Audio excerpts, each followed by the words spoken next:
कि अगर एक साथ विस्फोट हो जाता तो पूरा इलाका तबाह हो। दोस्तों, दिल्ली में लाल किले के पास एक कार धमाका और उसके कुछ ही घंटों बाद फरीदाबाद में मिली भारी मात्रा में विस्फोट। क्या यह सिर्फ एक इत्तेफाक है या भारत पर होने वाला एक बड़ा आतंकी हमला टल गया है? सब एक प्रश्न है। आज हम इसी रहस्यमयी घटना को विस्तार से समझेंगे। मैं आपका दोस्त राहुल, आप देख रहे हैं प्रकाश टीआरएस। 10 नवंबर 2025 की शाम करीब 7 बजे दिल्ली के पुराने इलाके यानी लाल किले के पास एक Hyundai i20 कार में जोरदार धमाका हुआ। चारों ओर धुआं था, सायरन और अफरा तफरी मच गई।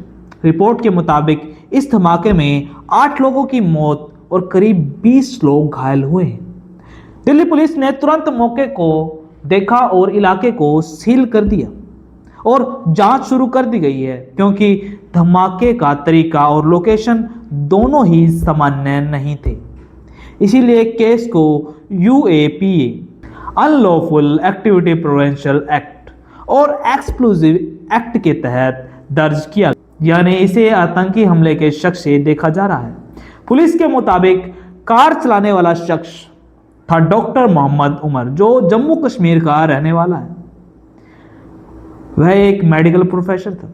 यह एक सामान्य बात नहीं है कि एक मेडिकल प्रोफेसर इस तरह की गतिविधि में शामिल है, लेकिन हाल ही के दिनों में उसकी गतिविधियां संदिग्ध लग रही थी। CCTV फुटेज में एक व्यक्ति कार के आसपास आता जाता दिख रहा है, चेहरा छुपा हुआ है और कुछ मिनट बाद ही धमाका हो गया। अब सवाल उठ रहे हैं, क्या यह कोई सुसाइड मिशन था या किसी बड़े मॉड्यूल की एक कड़ी? इसी बीच धमाके के अगले दिन फरीदाबाद पुलिस और NIA की संयुक्त टीम ने एक फ्लैट पर छापा मारा, जहां से भारी मात्रा में विस्फोटक, डिटोनेट और रॉ मटेरियल बरामद किया गया। खबरों के मुताबिक यह मात्रा इतनी थी कि अगर एक साथ विस्फोट हो जाता तो पूरा इलाका तबाह हो सकता था। फरीदाबाद छापे में 3 संदिग्धों को हिरासत में लिया गया, जिसमें एक डॉक्टर और 2 स्थानीय युवा बताए जा रहे हैं, यानी एक बार फिर एक पढ़ा लिखा नौजवान डॉक्टर। इनसे जो इलेक्ट्रॉनिक डिवाइस और कॉल रिकॉर्ड मिले, उनमें से कुछ कड़ियां दिल्ली ब्लास्ट वाले केस से मिल चुकी हैं या मेल खा रही हैं। अब एजेंसियों के सामने सबसे बड़े सवाल यही हैं, क्या दिल्ली का ब्लास्ट और फरीदाबाद का विस्फोटक स्टॉक एक ही नेटवर्क से जुड़े हैं?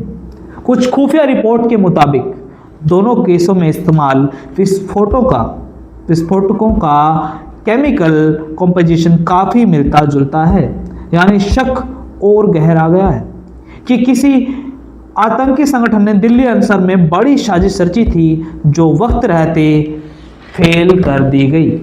कई मीडिया रिपोर्ट्स में शक जताया गया है कि इस साजिश के पीछे जैश ए मोहम्मद का हाथ हो सकता है। वही संगठन जिसने 2019 के पुलवामा हमले की जिम्मेदारी ली थी। हालांकि अभी तक कोई आधिकारिक पुष्टि नहीं हुई है।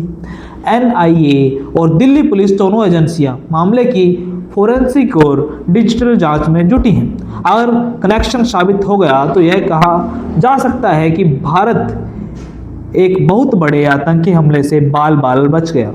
धमाके के बाद दिल्ली, नोएडा और फरीदाबाद में हाई अलर्ट जारी कर दिया गया है। दिल्ली पुलिस की स्पेशल सेल और NIA ने कई जगह छापे मारे। प्रधानमंत्री और गृह मंत्री ने स्पष्ट किया है कि जो भी इस साजिश में शामिल है उनको बख्शा नहीं जाएगा। सुरक्षा एजेंसियां सभी मॉल्स, मेट्रो स्टेशन और भीड़ भाड़ वाले इलाकों में चौकसी बढ़ा चुकी हैं।